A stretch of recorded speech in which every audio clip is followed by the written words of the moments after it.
that's very, very important is reflecting on where you are. The reason your car has a big window and a small rearview mirror is you need to reflect on the past and look to the future. And we're in a mess right now in this nation. And a lot of you in here are going to get swept overboard because you're not focused.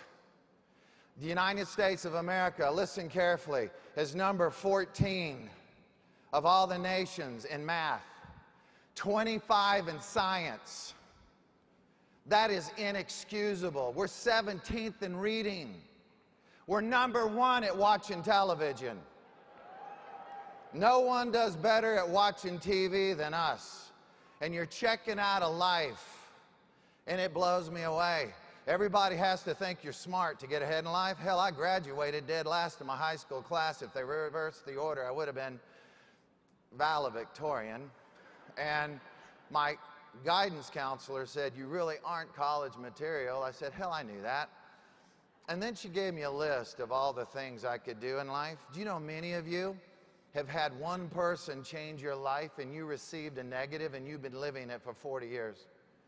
And you need to flush it. Every person in here is exceptional if you want to be. And watch this. Where you are today is based on your belief systems and how you feel about your future.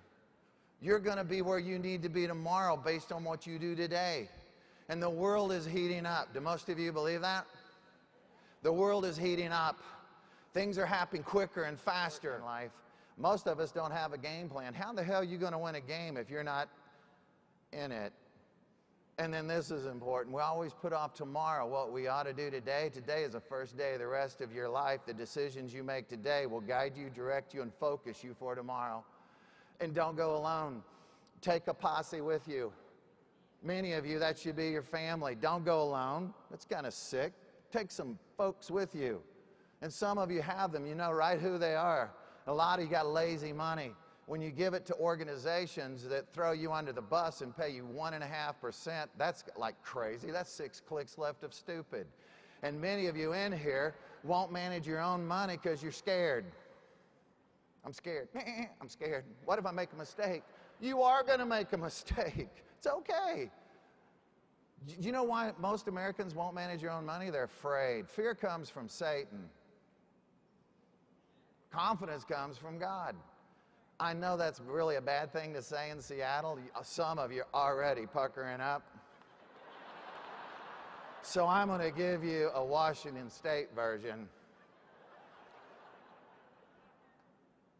Fear comes from the boogeyman, and confidence comes from cat hair and crystals. And that will help you get through the night, okay? And it is what it is, but I'm happy. And watch this. Having one source of income you don't control is the killer. I've told you twice. That's why we set up our non-for-profit to teach you things that all of you in here can actually learn. I had a guy ask me the other day, he goes, "Do you have an MBA?" I said, I got a major bank account. I didn't get it at the U.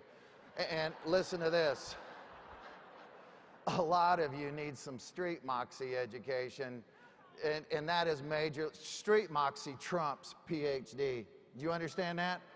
That trumps it 100% of the time. And speaking of Trump, he asked me to teach his 3 adult children about 5 years ago in Manhattan. I did. His oldest daughter said, "You're the weirdest man we have ever had in the building."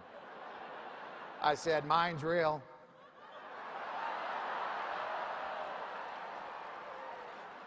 And she laughed and she said, "You've taught me things over the last 3 days that I never learned at Wharton." I said, "Hell, you go to Wharton to get warts. This is the real world, babe." I feel so alive for the very first time.